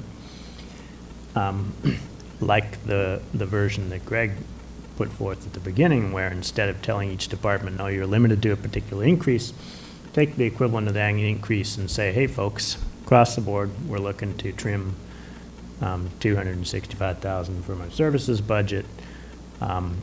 It can be through realigning things internally. It can be looking to do more regional services. Let's get together and work on this and see if we can come up with some reasonable scenarios for implementing a request along these lines and see what it looks like. I think that that's a productive way of getting at both of these. It's not quite as, it doesn't have the same sort of punitive feel that is saying, oh, no, you don't get any money this year. And it drives things in the direction that we're actually trying to get at.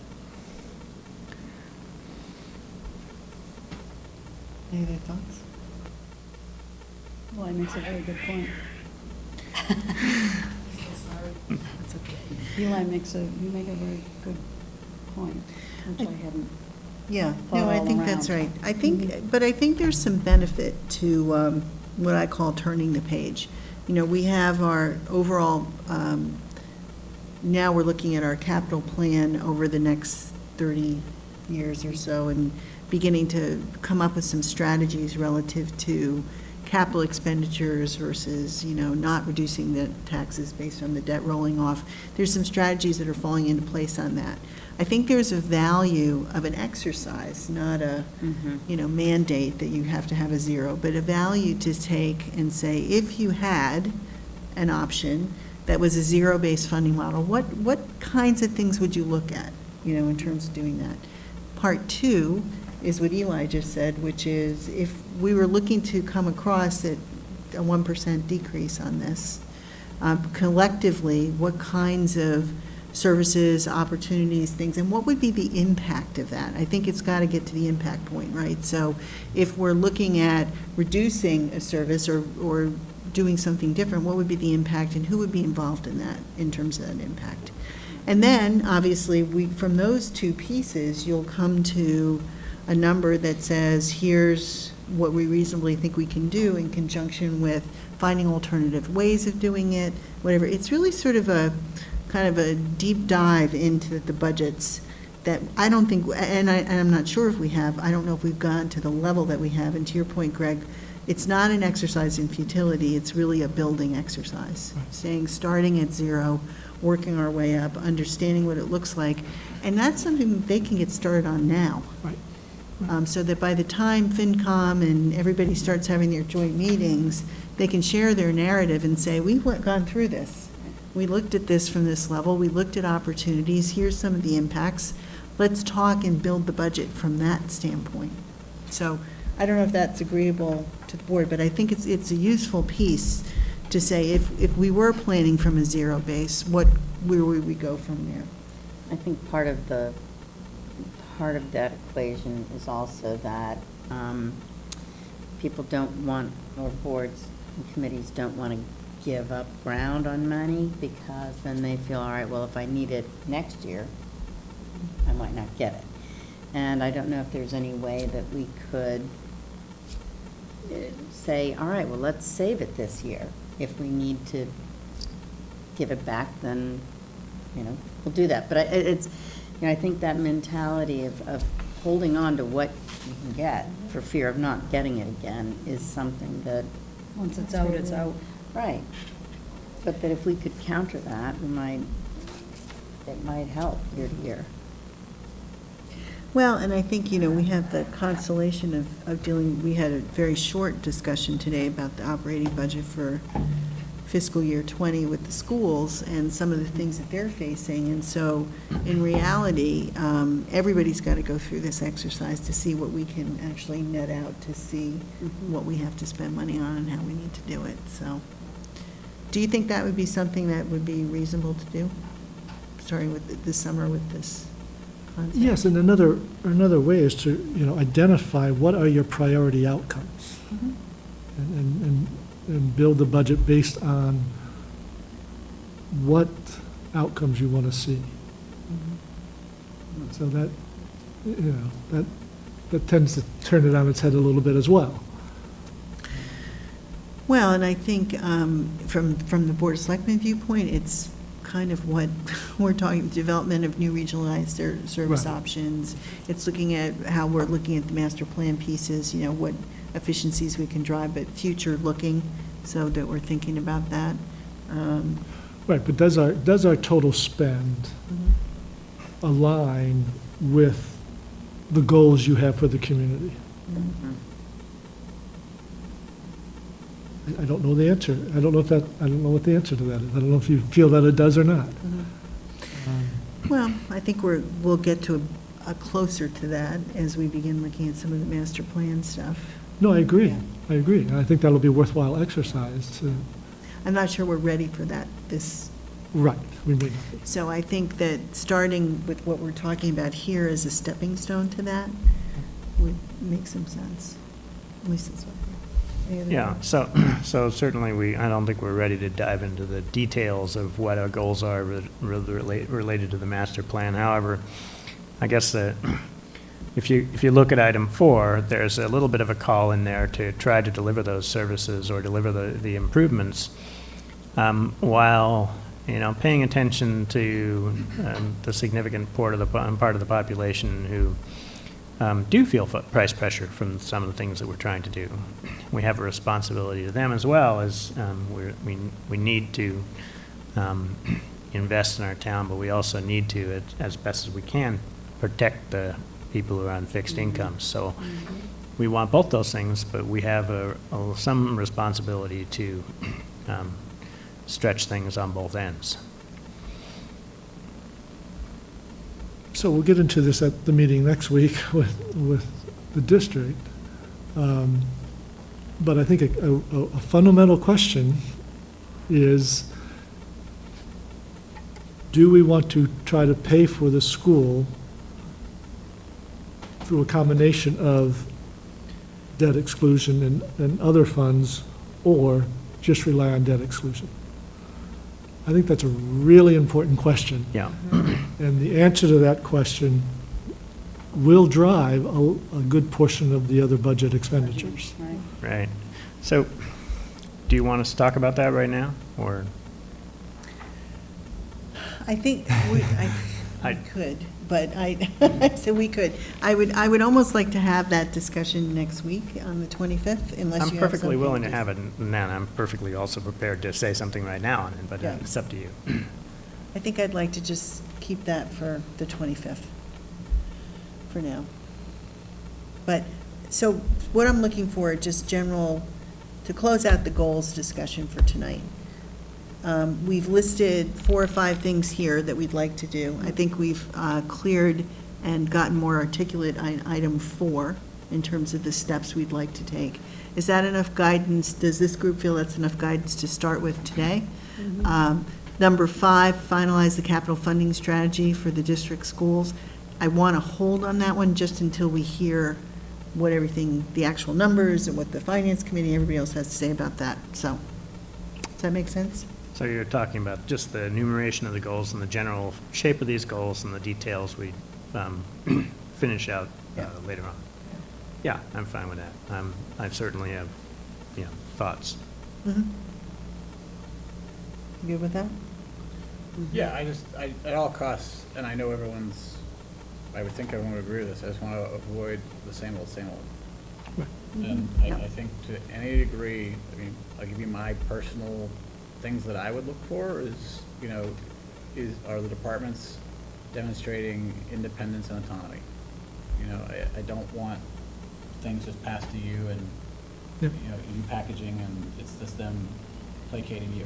Like, these folks are in leadership roles, Right. even if they're small departments in some cases, and it would be really nice to see some, and I'm sure some of them do, so I'm not making blanket statements whatsoever. I just think as a principle in Right. evaluating the budget and thinking about goals that we have, like, are the departments continually demonstrating autonomy and accountability? Are they demonstrating some degree of innovation of their own volition? Not us going and saying regionalization or reduction of this amount, are departments on their own innovate? And then thirdly, I'd say, and this seems like an obvious one, but I think it's sometimes in doing the job, even in my own job, you lose sight of it, are we putting the residents first? And so these budgets aren't just becoming animals unto themselves. Are we actually helping residents? We probably think we are, but I think it's important in every department, no matter how big or small the budget is, to gut check about whether every dollar is truly going towards benefiting residents. stuff. So in that vein, if you have anything to add at this point, feel free. No, I'm good. Is there any need to re-articulate the desire to move as much capital spending to cash as opposed to debt? Or is that sort of going to be encompassed in item 5? I think it's a broader issue. Go ahead. So I'm making that assumption, so please speak up now before I get too much further with that. I think just to kind of gel the conversation that we had with FinCom last week, the challenge that we have with going in all cash right now is the question of it's a good time to borrow because rates are low. So we asked for some analysis to be done with Greg and I assume the FinCom to look at what the impacts would be from increase in interest rates as well as increase in, what was the second topic? Inflation, thank you. Against sort of that capital plan of looking at the dollars.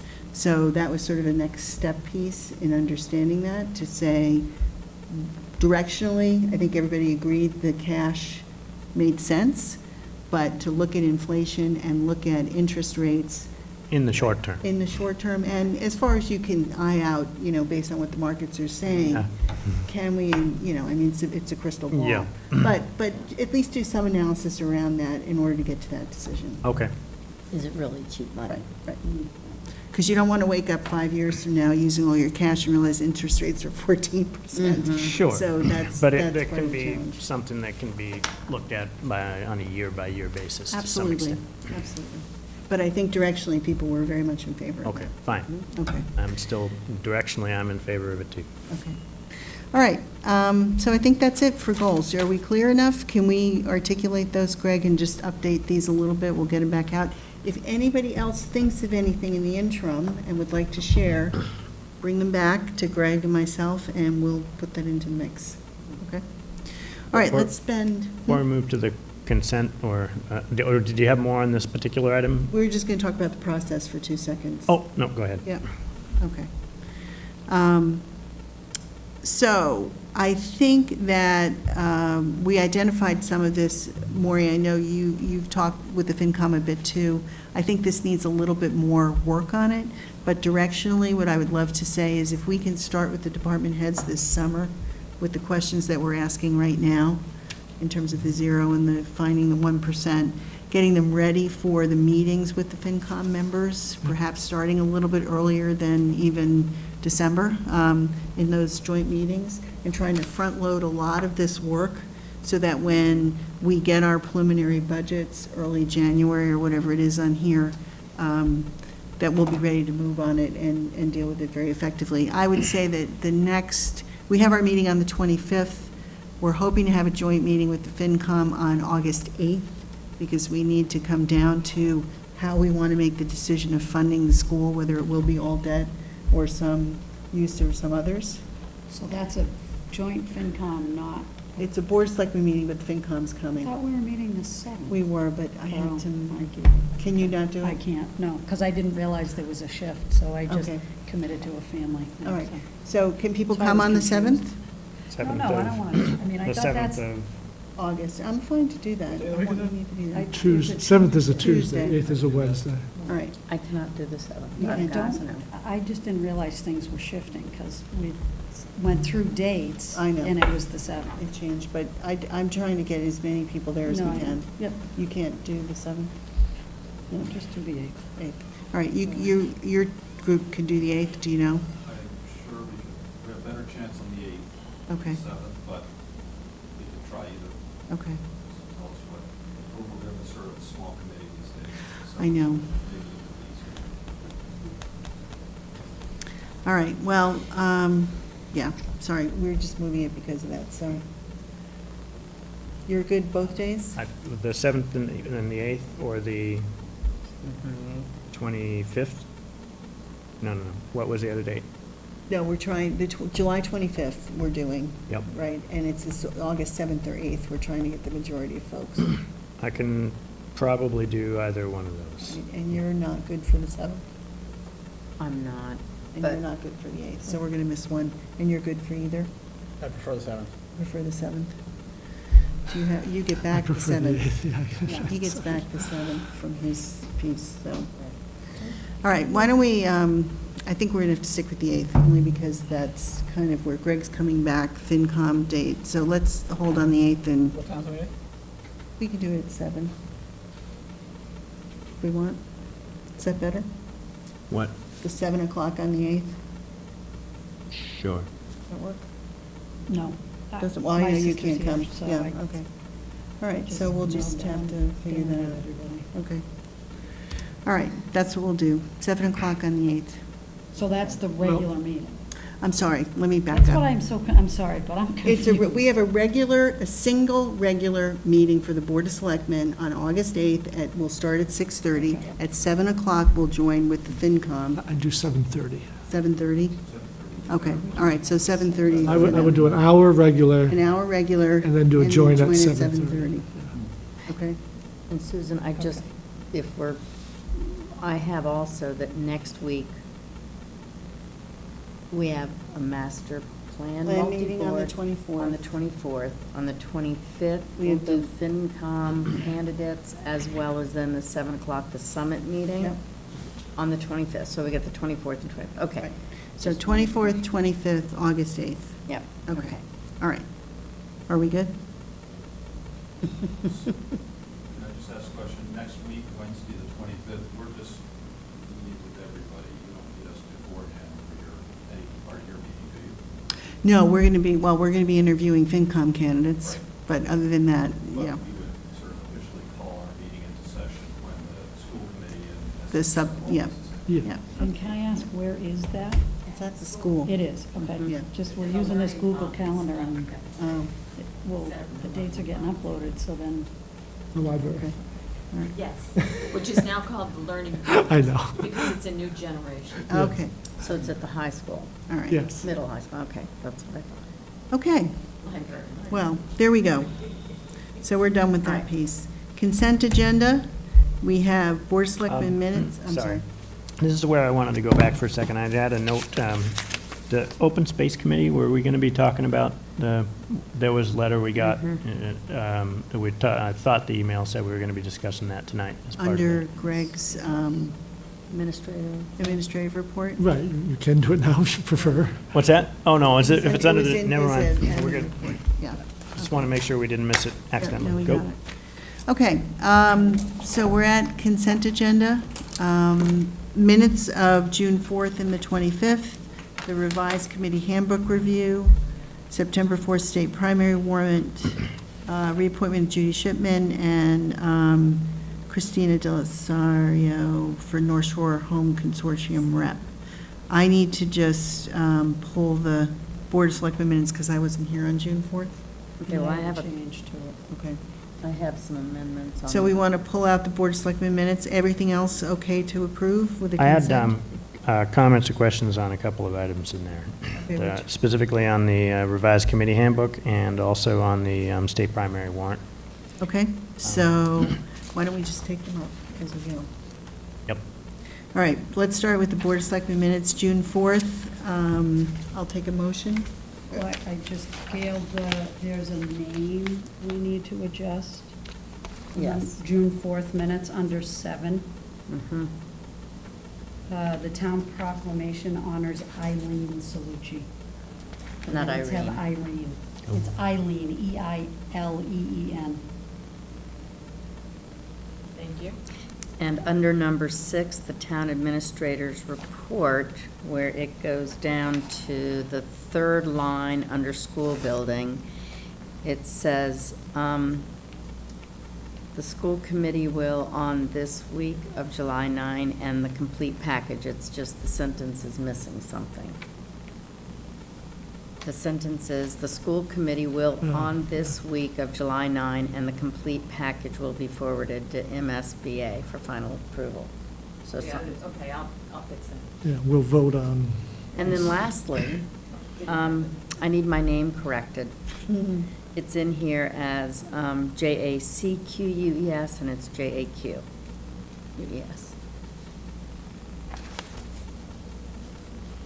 Jacquues. There's no No C. C. No C. No no, C. see.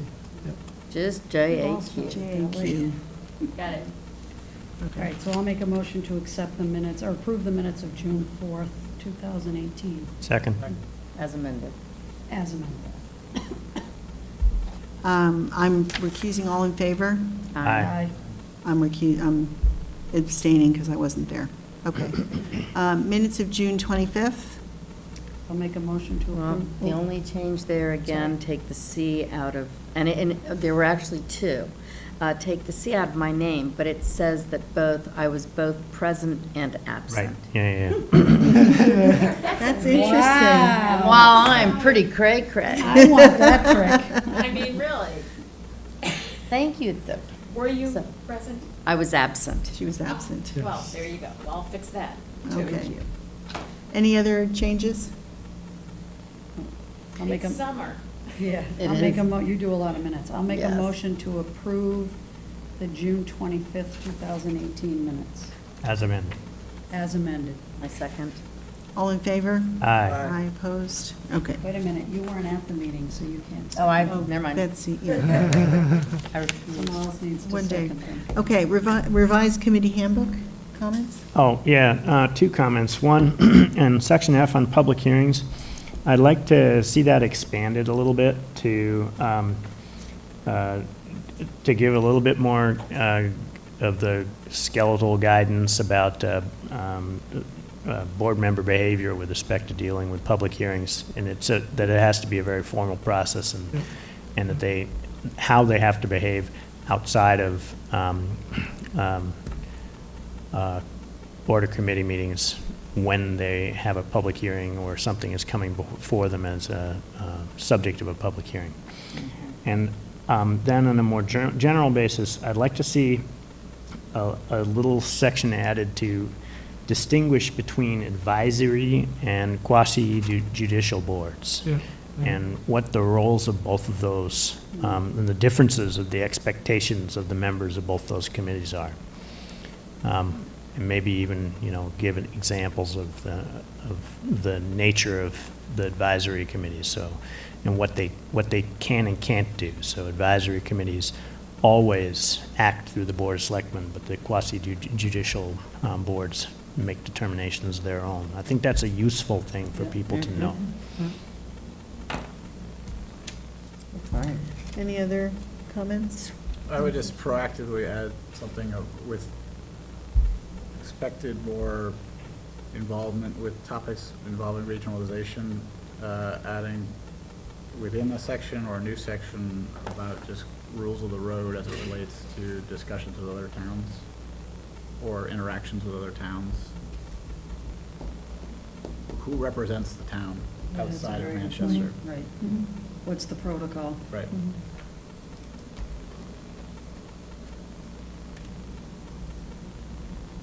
At the end of the day, where is the formal voice of the town coming from? So there may be chatter discussions, but I think it's important to clarify who represents the town outside of the town or in relation to other towns. Yeah. There's also this concept of, and I know we talk about goal setting and pieces like that, but I'd love to tie that to sort of what we've been talking about with the master plan, that the goal setting ties to the departments, that ties to the overall vision and goals of the board, so that there's that connection between them all. And my last piece on this is, once this is done, I think we should have some sessions on board training. And I actually have a meeting this week talking about framing some of that up, but it's something I'd like to get on the agenda for August 8th, is to talk about, we can roll out the handbook, do some board training, and get people together on that. Okay? Anything else on that? Nope. Okay. All right. Primary warrant, Eli? Yeah, so I noticed that it doesn't have any names on it, and this is the way this came to us from the state. And technically, when you read it, it's self-consistent, but I was just surprised that there weren't any actual Yeah, names on it.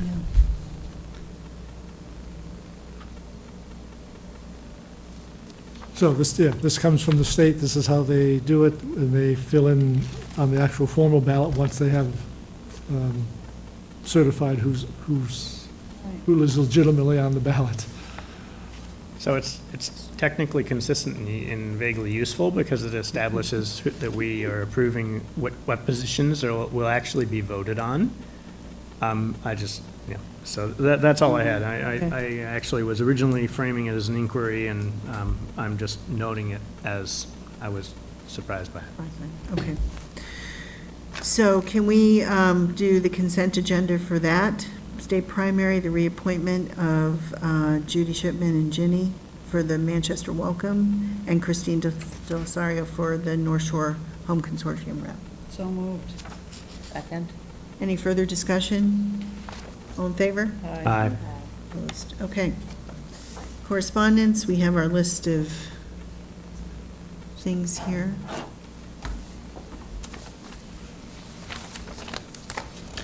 Greg, is there anything major we need to, did everybody look through this, have any questions on the correspondence? She gave us a bunch of them. to Well, sign. kind of did. Okay. On page 51, it has to do with the Oh, Gibbs oil thing. Oh, yeah. And you get all this information, and I'm not really sure. Somehow that got out of this. I understand it was a bit of cleanup that needed to be done. But if you go down to page understand the paper. 51, Yeah, I think I know what you're talking about. it ends with, since the submittal. Yeah. You're missing the rest of it, so Yeah. it So- wasn't, yeah. So this is what I stopped by the office just before, and Greg, actually, the document that you have, there was something that got missed in the copy. There's one page that's missing, which is actually relatively interesting. Okay, because this was kind of left. Does it have a So number? this on it? was Would have been Exhibit on C. page It's on 52. page, Would it be page 52? It would have been, it's blank. and Well, it's after right page 50, after, yeah. It says, since the submittal. right here, right, this one right here. This page here, Exhibit C, that didn't make it into our packets. The backside. So, could I borrow this for a Yep, second? yep, take the whole thing. No, So this was the description for the basis on an activity and use limitation. And at the bottom of it, it says, since the submittal, and then it goes over to the back page and says, of the temporary solution ongoing well gauging activities were conducted with the submittal of annual status reports. And then it includes reason for activity and use limitation and a summary of the AUL, which is actually, to me, this page It's the most important part. of the entire Yeah. thing. And to summarize, basically, it says, there were some findings of petroleum products in the ground there, but they were contained, they weren't going to escape anywhere, so they didn't represent a threat to anybody, to public health, or the water supply, or the environment. So there was no need for them to remediate immediately. However, because of their presence, they establish a constraint on whether or not the property may be conveyed without, yeah. So that was the key piece of this, as far as I could tell. There's nothing to worry about, but we're reasserting and officially documenting that this property has a pin stuck in it. Okay. Well, there we go. All right, any other questions on the correspondence? Okay. All right. Town administrator report? Did we do anything on the Mill Street thing? Coming up Yep. right now. I jumped the gun again. Town Right on administrator report. cue. So Mill Street, we continue to get concerns from residents about speeding. The DPW, working with Director Chuck Dam, he has put together a plan to put out those mini speed bumps, again, using some of the materials that were used on the roundabout. So that should help, certainly bring attention to the speed. Police have done a fair amount of patrol work there it's never enough, regardless of how much is done. But they will be upping their presence over the next few weeks there as well. So, assuming you're okay with the speed bump idea, it sounds like you are, given what you were talking about on Bridge Street, then we will proceed with Mill Street as well. The other request that has come in, a letter from a resident requesting that truck traffic, through traffic be banned. So that's a truck exclusion that you can vote in place. It's a rather involved process. The state monitors that process. They have various requirements that we have to follow before we implement a ban. Part of that is a public hearing process. You need to identify your alternative route, and the state has to sign off on that alternative route. So there is a process to go through to do that. It's been kicked around in the past. I don't know if you have an appetite to proceed with that process or not. Well, my initial reaction is I think it's a broader conversation than just one street in Manchester, because we're gonna be the toothpaste in the tube. Right. So I think it needs to be a bigger conversation surrounding truck traffic in general. Traffic in general. And And traffic speeding. in general. Yeah. And I think, you know, to have the players in the room with us, to those that are on the street that experience it, I just think it is an issue, but I'd be afraid to start voting separate streets all over Manchester, because that's what would start to happen. And I think we've kind of been that route with other issues and dealt with here, and then all of a sudden we were dealing with here and over here and over here, and I just don't think we need to do it that way again. I just think it's a much, Take a comprehensive look, not piecemeal. it's a bigger conversation. Well, and people in general are just driving faster with a lot of disregard for the speed limits. I'm not saying you need to have 50 police officers out there all the time. It's really tough, but I also don't think that we want to do that truck route exclusion at this point. I think if we can put some speed bumps in there for the time being. Well, yeah, and I think we've agreed to that. I absolutely agree with everyone here about piecemeal, in particular things we've been through. But I also don't want this to drag on, and 3 Agreed. years later, we No, say, oh, we agreed. didn't look at that. Agreed. We Agreed. have an opportunity, and again, it's a 60-page plan at this point, the master plan piece. There is a segment in there about planning and looking at where that rises in terms of priorities for us. I think is really important as we go through this, because there's a lot of things out there that we need to do. I personally think traffic, parking, those kinds of things are going to be really important for us to look at comprehensively. We've danced around them a bit. We've got this Complete Streets project. We've got little pieces put together, but I would love to get it on the agenda, but as a complete package. Yes. So I would say, let's look at what happens with the master plan piece on the 24th. Get some guidance on that, and then if necessary, we can pull it as a separate piece to get started on, I have no question, but I want it to be in context of the larger. Yep. So, if you want to communicate that back, that we have it on the agenda, we're looking at it, that would be great. Okay? So item 2 kind of falls in that same category in terms of perhaps a recommendation from the master plan on how best to work with various committees, but in particular, the Open Space and Recreation Committee here, and how best to assign membership. So again, perhaps you want to wait until the next few weeks, and the master plan has a thought on this. Is there a reason why, is there action that they need to Right, take? that's what I That they wondered. need to be fully loaded at this point with having a full complement of members? Are there things that she needs to accomplish? I mean, there's work, but I mean, they can do it, as long as they have everyone else show up, they're fine. Right. They don't need to have that. Does she have a candidate that she wants, or is it, I or that I there don't, has I'm not applied? aware of a candidate. I wouldn't want to hold it up if there's a sort of business reason as to why they need something, or if they have someone who's interested in volunteering. I don't like to turn people away. So I wouldn't have a problem of doing something short-term. I think the larger issue of the planning board and their engagement with those committees and their overall sort of venue is something we need to talk about.